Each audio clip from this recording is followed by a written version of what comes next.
Once again, we say see you later. This time to Bora. We had an absolutely fantastic couple of weeks floating around inside this lagoon.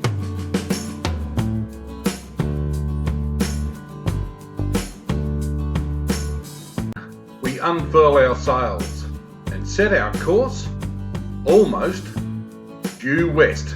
Well, just maybe a few degrees south of due west.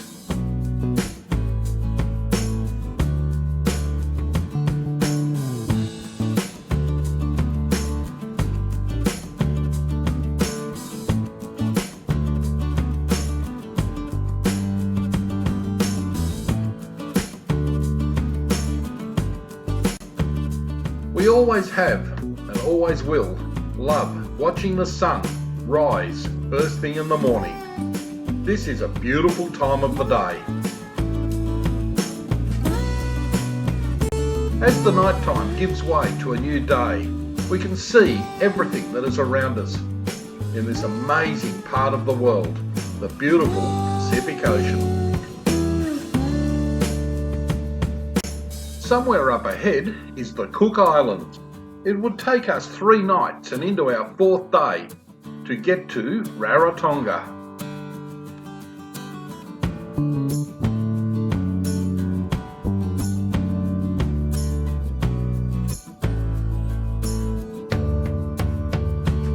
The master chef in the galley, this time stirring up some beautiful chunks of mahi-mahi.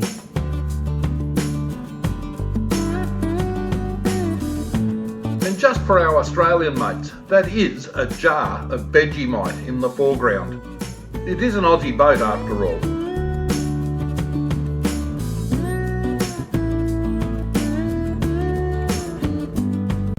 The video camera never reveals just how rough the sea state is at the time. We were sailing over and around and through a series of undersea mounts that push the swell up and make it a little bit joggly in this part of the world.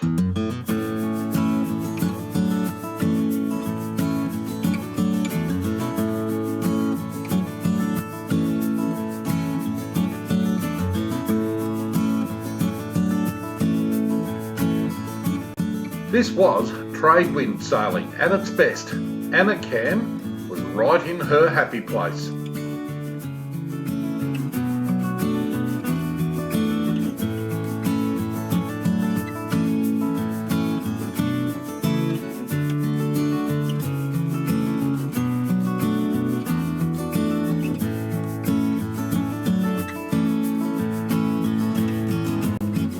Our track on this passage, you can see where we had to duck and weave our way around and through the undersea mountains as we sailed the 556 nautical miles in 3 nights and 4 days to get to Avatui and Rarotonga. The call went out, land ho, as Rarotonga appeared over the horizon.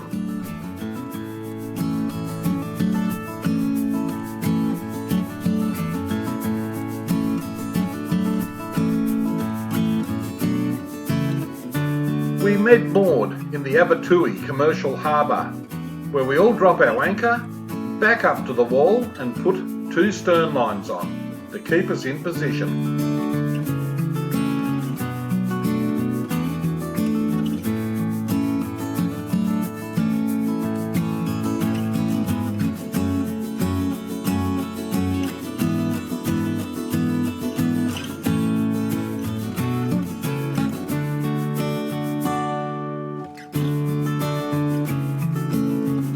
I had just been ashore to see the harbour master, the port police and biosecurity to clear us both into the country.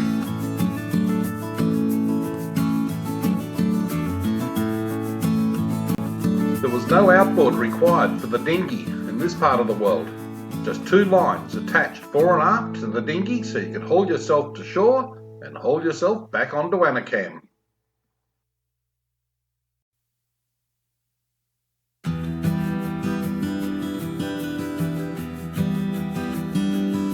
Thank you, Annie, for catching the dry bag with all of our boat papers.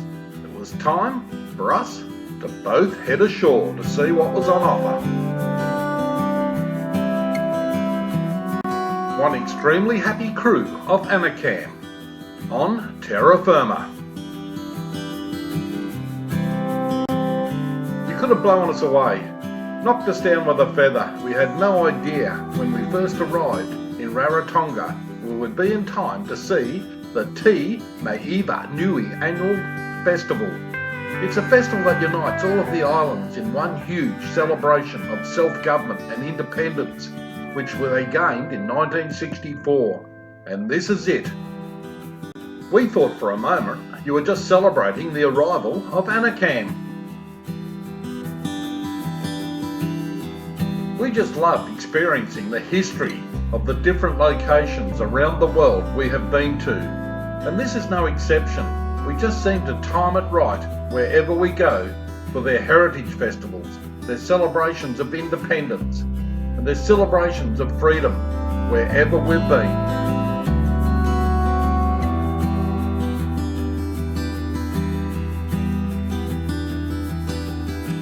A big thank you goes to the people of Rarotonga, the Cook Islands, for making our short stay here pretty damn special.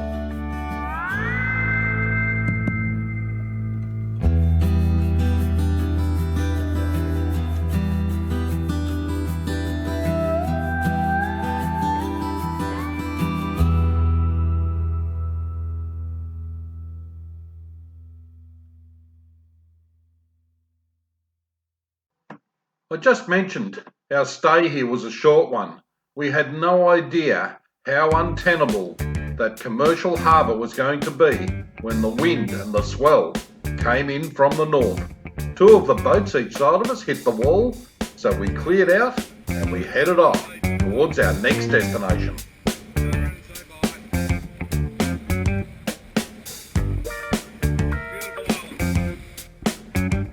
Once again, it's a see you later, this time to Rarotonga in the Cook Islands.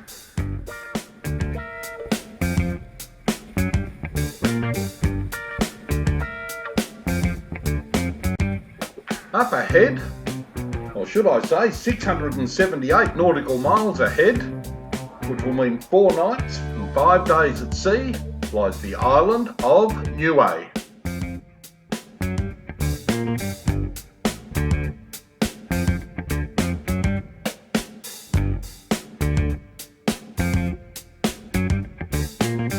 This passage from Rarotonga to Niue was a real mixed bag.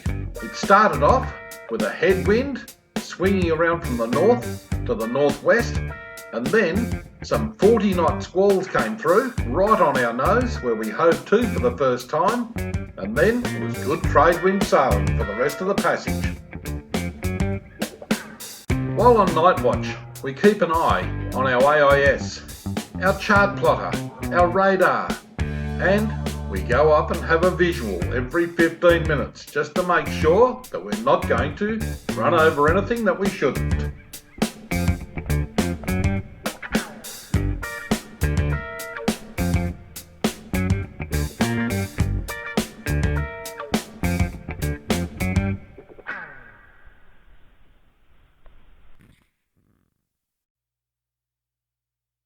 We picked up a hitchhiker on one night where this brown-footed booby thought the solar panels would be a good place to park up for the night. I had a chat to him, I told him to come down below, and guess what? He sat down in the cockpit with his head under his wing for the rest of the night. With 3 lures trailing out the back of Anakam, it wasn't long and we had 3 solid big-eye tuna. One escaped by throwing the hook, one was released unharmed, and the other one kept us in beautiful tuna fillets for a couple of days. We pretty much kept ourselves in a constant supply of fresh fish from one side of the Pacific Ocean to the other.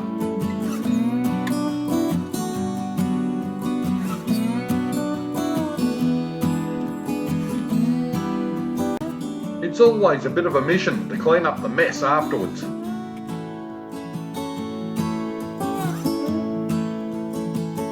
A couple of buckets of seawater and a bit of a scrub, and Anacam is looking pristine once again.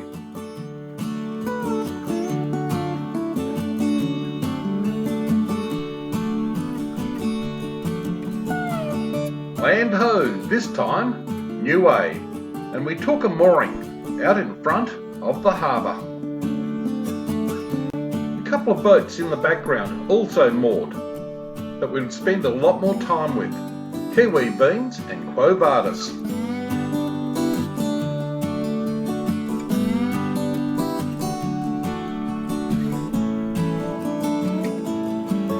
Even though the guys in the Niue Yacht Club informed us that they service their mooring lines every year, it pays to be sure. So in the water I go and I swim the mooring just to check to make sure it's not going to let us down.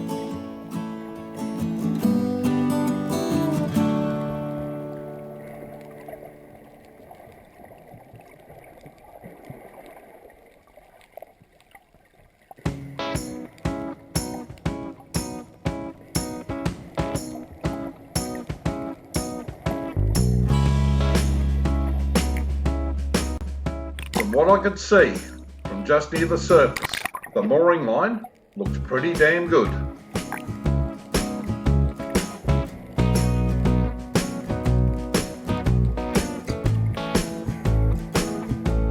Don't you just love it when you have a thought that goes through your mind? We're moored on a fringing coral reef that drops off to 600 to 1,500 metres of water just on the outside. It is whale breeding season, so there will be the odd tiger shark hanging around with the whale. And speaking of whale, we could hear their song from below inside Anacam. We came up to witness this.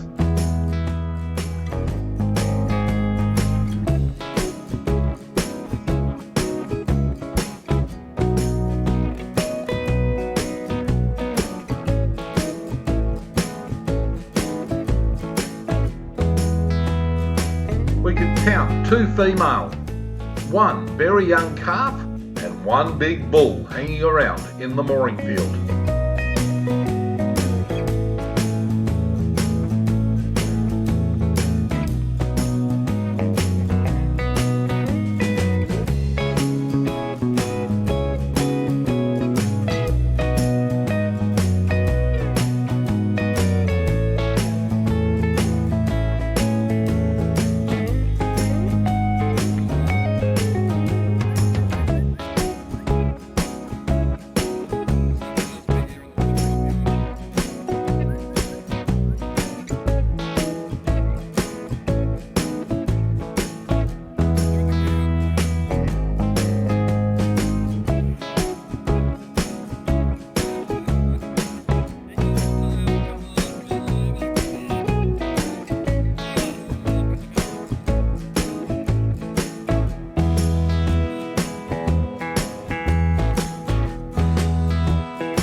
That was a great night to be moored at Niue, to go to sleep listening to the whale song.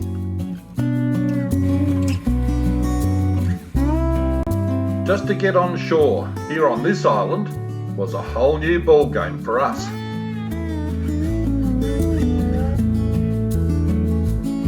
We dinghy in to the commercial wharf, into the cut between the fringing coral reef and the wharf, where we have to do the reverse of this boat, where we are craned out.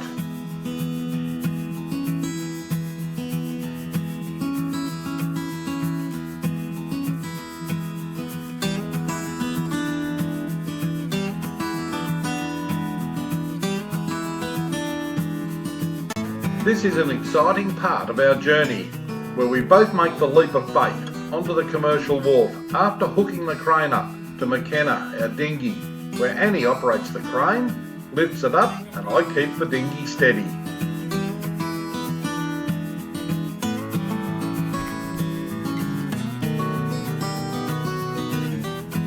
Annie does a fantastic job hauling the dinghy around. Then the local wharfies take pity and come over and help out.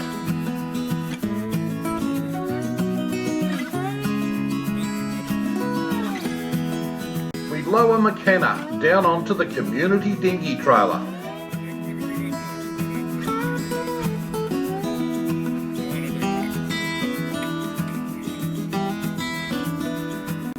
It's always best to unhook the crane from the dinghy before we tow it away.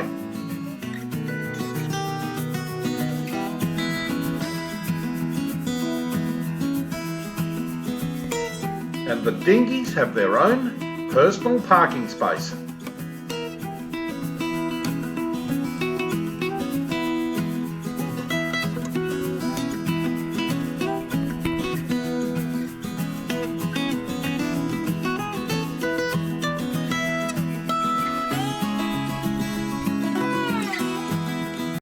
We go for a short stroll up the street, up past the government buildings, up to where the Niue Yacht Club is located.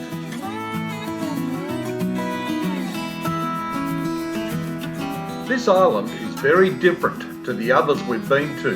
This one is not volcanic, it is a limestone island full of caves. The Niue Yacht Club, the biggest little yacht club in the world, is where we were picked up, driven around to the airport to make passport control and clearance so we could leave and head on to our next destination. We say see you later to a very special place. Beautiful people, beautiful island. We almost felt like we were home here when we found Aussie food, Wheat Bix and Vegemite on the supermarket shelves. Thank you for watching and stay tuned as we take you to Tonga in our next episode.